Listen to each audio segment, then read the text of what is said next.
नमस्कार, CSK news में आपका स्वागत है। तो दोस्तों, आज हो गया 24 अक्टूबर। फटाफट ब्रेकिंग न्यूज निकल के आ रही। गृह मंत्री अमित शाह का कश्मीर दौरा, किया बड़ा ऐलान। कश्मीरी के साथ साथ कश्मीरी पंडित, सिख और यूपी बिहार के मजदूरों की सुरक्षा का हो गया इंतजाम। जी हाँ, दरअसल इसके बारे में आपको बताएंगे। हाई लेवल मीटिंग, कहा तत्काल ठोकने के आदेश दिए गृह मंत्री शाह। दूसरी बड़ी अपडेट, अमेरिका के दबाव में झुका पाकिस्तान, अफगानिस्तान में हवाई हमले के लिए दिया एयर स्पेस। जी हाँ, बड़ी खबर निकल के आ रही है। तालिबानियों की खैर नहीं, अमेरिका ने किया बड़ा ऐलान।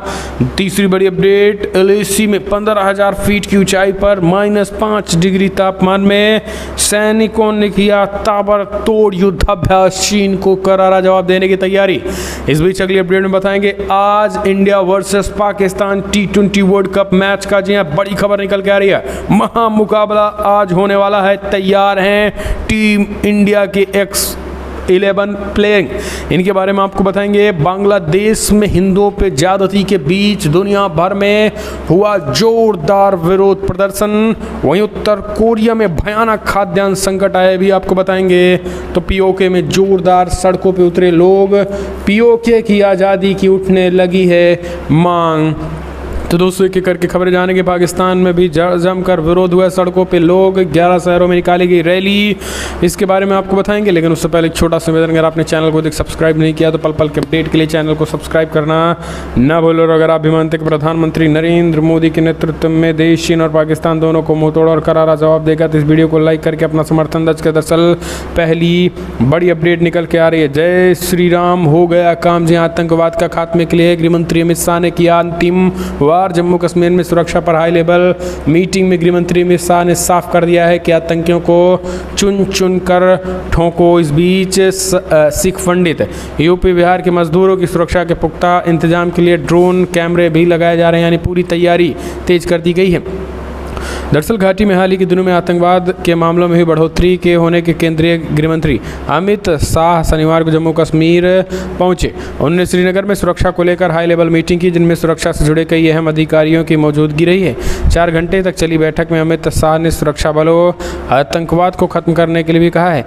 इसके साथ उन्होंने कई बड़ी बातें कही हैं। सबसे बड़ी बात यह है कि गृह मंत्री अमित शाह ने स्पष्ट कहा है कि किसी तरीके से किसी को छोड़ा नहीं जाएगा, और आतंकियों को 2 टूक कह दिया है कि किसी भी तरीके से ऐसे लोगों को छोड़ना नहीं है, आतंकियों को।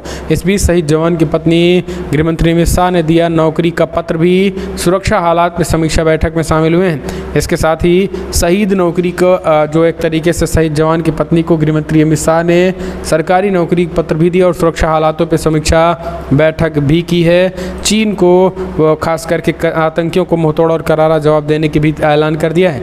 इसके साथ ही कश्मीर में सिख पंडित और यूपी बिहार के मजदूरों की सुरक्षा के लिए ड्रोन, अन्य अल्पसंख्यक समुदाय के इलाकों में अब ड्रोन के जरिए कड़ी नज़र रखी जाएगी। खास करके अल्पसंख्यकों के इलाके में सुरक्षा व्यवस्था और चाक चौबंद बढ़ाई जाएगी। तो ये गृह मंत्री अमित शाह ने स्पष्ट कर दिया है। हम चलते हैं अगले अपडेट। अमेरिका के दबाव में झुका पाकिस्तान, अफगानिस्तान पर हमले के लिए देना पड़ेगा एयर स्पेस। जी हाँ, अफगानिस्तान में आतंकी समूहों के खात्मे के लिए अमेरिका पाकिस्तान के हाथ मिलाने को तैयार है। इस बात की जानकारी अमेरिकी प्रशासन ने दे दी है। रिपोर्ट्स के मुताबिक अमेरिका अफगानिस्तान में सैन्य और खुफिया अभियानों के संचालन के लिए हवाई क्षेत्र के इस्तेमाल के लिए पाकिस्तान के साथ औपचारिक समझौते के करीब है।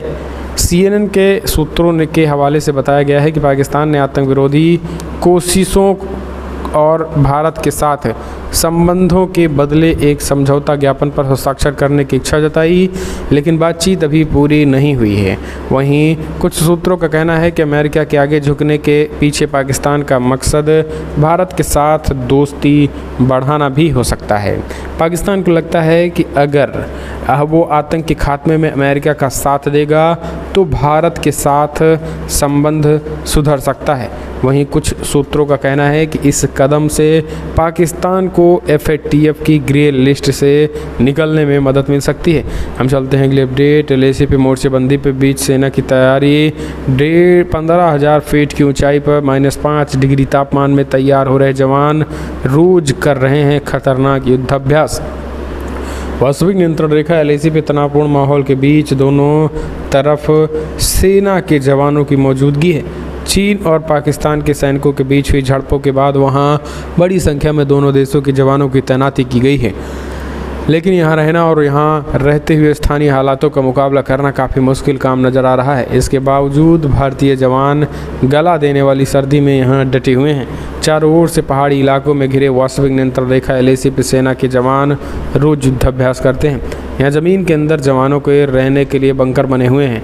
न्यूज़ 18 की रिपोर्ट्स के मुताबिक यहाँ रोज़ जवानों को कड़ी ट्रेनिंग प्रक्रिया से गुजरना पड़ता है और उन्हें हर तरफ से हालात और मौसम में लड़ने के लिए तैयार किया जाता है। यही कारण है कि अक्टूबर की गीली सर्दी में पीछे नहीं हटते और कीचड़, बारिश, ठिठुरन भरी ठंड के बीच खुद को तैयार करते हैं। ट्रेनिंग की ये पूरी प्रक्रिया प्लान 190 के प्रदर्शन का हिस्सा है, जिनमें रोज़ाना तौर पर जवान LAC के पास 10 मिनट योगा और ध्यान करने के बाद 3 घंटे की ट्रेनिंग यानी युद्धाभ्यास करते हैं। अगले अपडेट, भारत के महामुकाबले के लिए पाकिस्तान टीम का किया ऐलान। आपको बता दें, इस बीच पाकिस्तान के ही मोहम्मद आमिर ने माना महामुकाबले का पलड़ा भारी रहेगा। आज होने जा रहा है दुबई इंटरनेशनल स्टेडियम में। दरअसल आपको बता दें कि भारत और पाकिस्तान के बीच आज दुबई इंटरनेशनल स्टेडियम में T20 वर्ल्ड कप मैच खेला जाएगा और जिसका सभी को बेसब्री से इंतजार है। इस हाई वोल्टेज मुकाबले को लेकर बयानबाजियों का भी दौर जारी है। दोनों टीमों के पूर्व क्रिकेटर भी अपनी टीम की जीत का दावा ठोंक रहे हैं।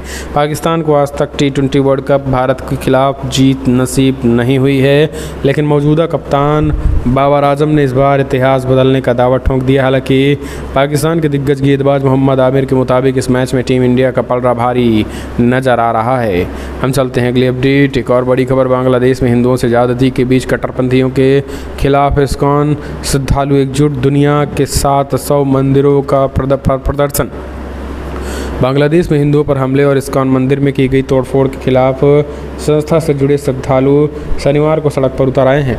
इस्कॉन के आह्वान पर दुनिया भर के इस्कॉन श्रद्धालु हमले के खिलाफ विरोध प्रदर्शन कर रहे हैं, आरोपियों पर सख्त कार्रवाई की मांग कर रहे हैं। ये प्रदर्शन दुनिया के 150 देशों में स्थित 700 इस्कॉन मंदिरों पर चल रहा है। न्यूज एजेंसी ENI की ओर से कोलकाता में चल रहे विरोध प्रदर्शन की तस्वीरें भी जारी की गई हैं। 16 अक्टूबर को बांग्लादेश के नाओखालाली में उपद्रव भीड़ द्वारा इस्कॉन मंदिर पर हमला कर दिया गया। इस दौरान भीड़ ने मंदिर परिसर में घुसकर तोड़फोड़ की गई, जिनमें से श्रद्धालुओं की मौत भी हो गई। और इसके अलावा घटना के पहले भी दुर्गा पंडालों को बांग्लादेश में कई जगह निशाना बनाया गया था। लेकिन आपको बता दें कि इस्कॉन कई मंदिरों में एक तरीके से श्रद्धालुओं के लिए एक भीड़ बड़े पैमाने पर दुनिया भर में विरोध प्रदर्शन किया।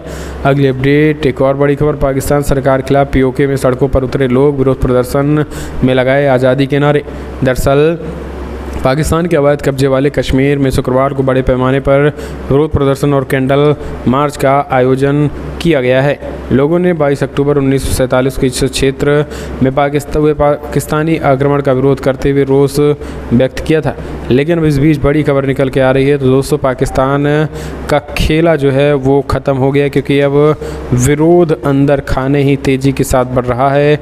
और इस विरोध का शिकार कोई और नहीं बल्कि इस विरोध का शिकार इमरान खान होता दिखाई दे रहा है, क्योंकि इमरान खान के खिलाफ जमकर नारेबाजी हो रही है। यानी POK की आज़ादी की मांग जो है अब वो उठने लगी है। POK की आज़ादी की मांग तेज हो गई है। ये बड़ी खबर निकल के आ रही है, जो कि इमरान खान एंड कंपनी के लिए बेहद भारी पड़ने वाला है। हम चलते हैं अगले अपडेट। एक और बड़ी खबर, महंगाई से त्रस्त पाकिस्तान, सड़क पर उतरे विपक्षी दल, इमरान सरकार के खिलाफ भी विरोध प्रदर्शन किया जोरदार। पाकिस्तान में बढ़ती महंगाई के खिलाफ प्रदर्शन, विपक्ष ने 11 बड़े शहरों में रैली निकाली है। आपको बता दें कि पाकिस्तान में शुक्रवार को विपक्ष दलों ने बढ़ती महंगाई के खिलाफ विभिन्न शहरों में प्रदर्शन किया। जियो न्यूज़ की रिपोर्ट के मुताबिक विपक्ष द्वारा सरकार पर दबाव बनाने के लिए कराची, लाड़काना, लाहौर, सुखचूर, मर्दान, जैकरोबाद, मोहम्मदा जियारा, जिगोन में कई जगह प्रदर्शन किया गया। लेकिन इस बीच आपको बता दें 11 बड़ा शहरों के बीच जमकर हिंसा हुई। लाहौर में रैली के दौरान हिंसा भड़क गई। आंसू गैस के 2500 आंसू गैस के गोले दागे गए थे और इनमें 2 पुलिसकर्मी समेत 6 की मौत हो गई थी। ये बड़ी खबर। और पाकिस्तान में हालात पूरी तरीके से बेकाबू हो चुके हैं। हम चलते हैं अगले अपडेट लेकर। बड़ी खबर निकल के आ रही है। आपको बता दें बिग ब्रेकिंग, जहां पर G20 समिट के लिए इटली जाएंगे पीएम मोदी। 29 अक्टूबर से शुरू होगा दौरा। कोरोना महामारी के जम्मू कश्मीर के बाद प्रधानमंत्री मोदी काफ़ी कम बार विदेश दौरे पे गए हैं। पीएम मोदी अब 29 से 31 अक्टूबर के बीच इटली का दौरा करने वाले हैं। यह दौरा G20 समिट के लिए होगा। दरअसल जानकारी के अनुसार 29 अक्टूबर से शुरू होने वाले प्रधानमंत्री मोदी का इटली दौरा 31 अक्टूबर को ख़त्म हो जाएगा, लेकिन इसके बाद वे ग्लास्गो के जाएंगे। 31 अक्टूबर को PM Modi COP26 climate change summit के लिए ग्लास्गो जाएंगे। उसके बाद 1 नवंबर को फिर वो नई दिल्ली के लिए वापस रवाना होंगे। तो प्रधानमंत्री मोदी का G20 समिट के लिए इटली जाएंगे। हम चलते हैं अगले अपडेट। अमेरिका का दावा, सीरिया में हुए ड्रोन हमले में मारा गया अलकायदा का टॉप कमांडर। दरअसल अमेरिका की सेना ने दावा किया है कि सीरिया में हुए अमेरिकी ड्रोन हमले में अलकायदा के टॉप कमांडर अब्दुल हामिद अल मतरा को मार गिराया गया है। सेंट्रल कमांड के प्रवक्ता मेजर जॉन रिक्सबी ने शुक्रवार को बताया है कि अमेरिकी सेना ने उत्तरी पश्चिमी सीरिया में अलकायदा के वरिष्ठ नेता अब्दुल हमीद अल मतर को मार गिराया है। रिक्सबी ने कहा है कि M9 विमान का इस्तेमाल करने के लिए किए गए हमले में किसी के आम नागरिक को हताहत होने के कोई संकेत नहीं, लेकिन मेन कमांडर ढेर कर दिया गया है। हम चलते हैं अगले अपडेट। उत्तर कोरिया में भयानक खाद्यान्न संकट, भूखमरी के कगार पर पहुंचा किम जोंग उन का देश। UN रिपोर्ट में बड़ा खुलासा। दरअसल उत्तर कोरिया को लेकर यूनाइटेड नेशन की स्वतंत्र रिपोर्ट पर कई चौंकाने वाले खुलासे किए गए हैं। बताया गया है कि उत्तर कोरिया में लोगों ने खाद्यान्न संकट की वजह से आत्महत्या करना शुरू कर दिया है। उत्तर कोरिया में मानवाधिकारों पर संयुक्त राष्ट्र की स्वतंत्र रिपोर्ट में कहा गया है कि कोविड-19 महामारी ने उत्तर कोरिया की कमर तोड़ कर रख दी है और यह देश अभी पूरी तरीके से बेहाल हो चुका है। यूनाइटेड नेशन की स्वतंत्र रिपोर्ट में कहा गया है कि एशियाई देश उत्तर कोरिया कभी भी अंतर्राष्ट्रीय समुदायों से उतना अलग थलग नहीं रहा है जितना आज है। उत्तर कोरिया सरकार ने पिछले करीब 2 सालों से देश की सीमाएं पूरी तरीके से बंद कर रख दी है ताकि देश में कोरोना वायरस संक्रमण का खतरा पैदा ना हो। समाचार एजेंसी AP के रिपोर्ट्स के मुताबिक रिपोर्ट्स में कहा गया है कि भारी प्रतिबंधों का असर देश के अंदर लोगों के मानवाधिकारों पर काफ़ी ज़्यादा प्रभाव पड़ा हुआ है। यूनाइटेड नेशन के स्वतंत्र जांचकर्ता टॉमस ओजिया। हम चलते हैं अगले अपडेट। अफगान धरती का इस्तेमाल नहीं कर सकेंगे TTP और BLA, पाकिस्तान के विदेश मंत्री शाह महमूद कुरैशी का दावा। जी हाँ, दरअसल पाकिस्तान के विदेश मंत्री शाह महमूद कुरैशी अभी हाल ही में काबुल पहुंचा था। ये हमने आपको बताया था कि कैसे भारत तालिबान की डील के बाद वो अचानक पहुंच गया, लेकिन अब सबसे बड़ी खबर निकल के आ रही है कि वो दरअसल अभी तक वो भारत को लेकर नहीं बल्कि वो अपनी समस्या को लेकर गया था। दरअसल TTP ने इस समय पाकिस्तान और पाकिस्तान के सैनिकों में डंडा कर रखा है, यानी हालत ख़राब कर रखा है और जगह जगह जमकर गोले छोड़ रहा है और कई पाकिस्तानी सैनिक ऐसे ही मर रहे हैं। तो इसी को देखते हुए पाकिस्तान पूरी तरीके से TTP को लेकर चेतावनी दे रहा है, जबकि काबुल और अफ़गानिस्तान में TTP को कोई ज़्यादा बाउंडेशन नहीं है और वहाँ पे तालिबानी जो है वो TTP को आम तालिबानियों की तरह ही मानते हैं। लेकिन समस्या तो इमरान के लिए है, पाकिस्तान के लिए है। इस वजह से भागे भागे TTP पे बैन लगाने की बात कही है। और अब जो स्टेटमेंट विदेश मंत्री का निकल के आया, उन्होंने कहा है कि अफ़गान धरती पर भी हम TTP और BLA को नहीं रहने देंगे। BLA कौन है? बलूचिस्तान लिबरेशन आर्मी, जो कि एक नया बलूचिस्तान देश की मांग कर रहे हैं और पाकियों को हटाने की बात, यानी TTP तहरीक तालिबान पाकिस्तान और बलूचिस्तान लिबरेशन आर्मी जो हैं अब ये पाकिस्तान के लिए काफ़ी हैं। हम चलते हैं अगले अपडेट। आधार पूनावाला समेत कोरोना वैक्सीन निर्माताओं से मिलेंगे PM मोदी, रिसर्च आगे बढ़ाने पर चर्चा मिले। दरअसल प्रधानमंत्री मोदी ने सीरम इंस्टीट्यूट के CEO आधार पूनावाला सहित वैक्सीन निर्माताओं के साथ बातचीत की है। केंद्रीय स्वास्थ्य मंत्री मनसुख मंडाविया और स्वास्थ्य राज्य मंत्री भारती प्रवीण पवार भी मौजूद रहे। इस दौरान बैठक में कोरोना वैक्सीन के भविष्य की ज़रूरतों और दुनिया के भारत की वैक्सीन की भूमिका के मुद्दे पर चर्चा की गई है। ये मुलाकात ऐसे समय पर हो रही है जब भारत अपने नागरिकों को टीके की 100 करोड़ खुराक देने की उपलब्धि हासिल की है। आधिकारिक सूत्रों से मिली जानकारी के मुताबिक प्रधानमंत्री ने इस मुलाकात में serum institute of India, Bharat biotech, doctor Reddy's laboratories, ज्वाइंट कैंडिला समेत कई निर्माता जो वैक्सीन निर्माता हैं उनसे बातचीत की है। और प्रधानमंत्री मोदी ने रिसर्च को जो है वो आगे बढ़ाने पर जोर दिया है। हम चलते हैं अगले अपडेट। अमेरिका आर्टिफिशियल इंटेलिजेंस को चीन से खतरा का अत्याधुनिक AI तकनीकी पर काम कर रहा ड्रैगन। चीन आर्टिफिशियल इंटेलिजेंस के अत्याधुनिक तकनीकी पर तेजी से कार्य कर रहा है। इसरो उनके सैन्य क्षेत्र में अमेरिका से निर्णायक बढ़त पाने का खतरा पैदा हो गया है। इतना ही नहीं, इस अत्याधुनिक तकनीकी से वो स्वास्थ्य सुविधाओं और अन्य खास क्षेत्रों में अमेरिका को पीछे छोड़ सकता है। इस खतरे में अमेरिका के खुफिया अधिकारियों ने आगाह किया है और खुफिया अधिकारियों ने चेतावनी जारी कर कारोबार जगत के शीर्ष अधिकारी, नामचीन शिक्षण संस्थान और प्रांतीय सरकार के अधिकारियों को चेतावनी दे दी है और बताया है कि चीन में होने वाले निवेश से सावधान रहने की ज़रूरत है। हम चलते हैं अगले अपडेट। अयोध्या कैंट के नाम से जाना जाएगा Faizabad railway station. CM Yogi Adityanath ने किया ऐलान। यूपी के मुख्यमंत्री योगी आदित्यनाथ ने फैजाबाद रेलवे जंक्शन का नाम बदलकर अयोध्या कैंट करने का फैसला कर लिया। जानकारी के मुताबिक भारत सरकार की ओर से इसे स्वीकृति मिल गई है। यूपी मुख्यमंत्री कार्यालय सीएमओ द्वारा ट्वीट के जरिए कहा गया है कि यूपी के सीएम योगी आदित्यनाथ ने फैजाबाद रेलवे जंक्शन का नाम बदल अयोध्या कैंट करने का निर्णय ले लिया है। बीजेपी सांसद लल्लू सिंह ने सीएम योगी आदित्यनाथ को फैजाबाद जंक्शन का नाम बदलकर अयोध्या कैंट करने का प्रस्ताव दिया था। उन्होंने अब फैजाबाद रेलवे स्टेशन का नाम बदला अयोध्या कैंट करने के फैसले पर खुशी जाहिर करते हुए आभार व्यक्त किया है। तो ये बड़ी खबर निकल के आ रही है दोस्तों, जहां सीएम योगी आदित्यनाथ ने ऐलान किया। हम चलते हैं अगले अपडेट। बड़ी खबर निकल के आ रही है जहाँ पे आपको बता दें, तालिबान ने अफगानियों में रह रहे सिखों को धमकी। अकाली दल ने पाकिस्तान के समक्ष मुद्दे उठाए और भारत भी इस पर कड़ा रुख जाहिर करने की बात कही। दरअसल अफगानिस्तान पर तालिबान के कब्जे के बाद वहां रह रहे लोगों की स्थिति बद से बदतर होती जा रही है। हमने आपको बताया और कल भी हमने आपको बताया था कि कैसे सिखों को जो है वो लगातार तालिबान धमकिया रहा है कि आप देश छोड़िए। दोस्तों, पहले बड़े पैमाने पे सिख जो है वो अफ़गानिस्तान की धरती पे थे, लेकिन धीरे धीरे उन्हें मारा गया, काटा गया, भगाया गया, तो फिर अब कम हो गए। लेकिन अब तालिबान राज आने के बाद तो पूरी तरीके से तालिबानी जो है वो सिखों का मानो सफाया कर रहे हैं। यही कारण है कि हालत पूरी तरीके से अफ़गानिस्तान में ख़राब हो चुका है। हम चलते हैं अगले अपडेट। एक और बड़ी खबर निकल के आ रही है।